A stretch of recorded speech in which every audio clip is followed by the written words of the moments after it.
తమ సమస్యలు వెంటనే పరిష్కరించాలని డిమాండ్ చేస్తూ రాజన్న సిరిసిల్ల జిల్లా వేములవాడ పట్టణంలోని తహసీల్దార్ కార్యాలయం ఎదుట వివోఏలు చేపట్టిన నిరవధిక సమ్మె సోమవారం 14వ రోజుకు చేరుకుంది. ఈ సందర్భంగా సమ్మెలో పాల్గొన్న వివోఏలు తమ పలు కీలక డిమాండ్లను ప్రభుత్వం దృష్టికి తీసుకెళ్లారు. వివోఏలకు నెలకు కనీస వేతనం 20,000 రూపాయలు చెల్లించాలని, తమను ఎస్ఈఆర్పీ ఉద్యోగులుగా గుర్తించాలని, హెచ్ఆర్ పాలసీ అమలు చేయాలని వారు కోరారు. అర్హులైన వివోఏలకు కమ్యూనిటీ కోఆర్డినేటర్లుగా పదోన్నతి కల్పించాలని డిమాండ్ చేశారు. గత 14 రోజులుగా నిరవధిక సమ్మె కొనసాగుతున్నప్పటికీ కాంగ్రెస్ ప్రభుత్వం తమ సమస్యల్ని పట్టించుకోవడం లేదని వివోఏలు ఆరోపించారు. ప్రభుత్వం వెంటనే స్పందించి తమ న్యాయమైన డిమాండ్లను పరిష్కరించాలని వారు విజ్ఞప్తి చేశారు. మేము వివోఏలుగా సమ్మె 14 రోజుల నుంచి చేస్తున్నాము.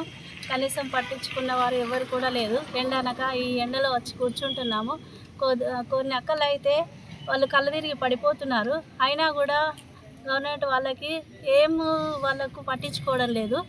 దయచేసి మా బాధను మీరు అర్థం చేసుకొని మాకు జీతం పెంచాలని, మా కోరికలు తీర్చాలని మీ అందరిని వేడుకుంటున్నా.